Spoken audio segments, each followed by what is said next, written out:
नमस्कार मु बैजयंत पंडा किछि दिन तले निर्वाचन प्रचार मझिरे जनगहली भिड़ भितरे हठात कौनसी कारण मो बाँ आखि को आघात पहुंचला एवं से आखिरे दृष्टि चलीगला।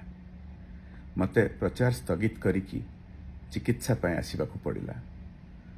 सबु टेस्टिंग हला परे डॉक्टर माने कहिले तुरंत ऑपरेशन करिबाकु पड़िबो, नचेत सबु दिन पाई दृष्टि न फेरिबार आशंका रहिछि।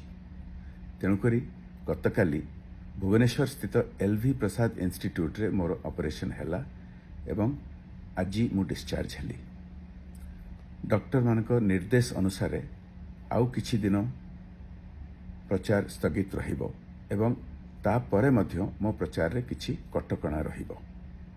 एहा आगुरु प्रचार रे तुलसी क्षेत्र सारा अनेक कार्यकर्ता बैठक एवं जनसभा माध्यम रे मु हजार हजार लोकों को भेटी सारी एवं 4टी बड़ रोड शो माध्यम रे अनेक एरिया कवर करी सारी, किंतु आ बहुत जगह को जीवार अच्छी, आ बहुत लोकों को भेटिबार अच्छी।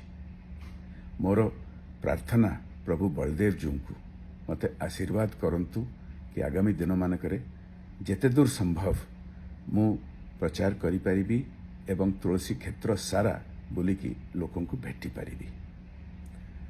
केन्द्रापड़ा बासिंदांकर मो प्रति जेते स्नेह एवं आशीर्वाद रही मु चिरकृतज्ञ। मोर उद्यम सबुबले केन्द्रापड़ावासी सुख दुख रे ठिया हबा पई एवं केन्द्रापड़ार विकास पई उद्यम करिबा पई। धन्यवाद। जय जगन्नाथ।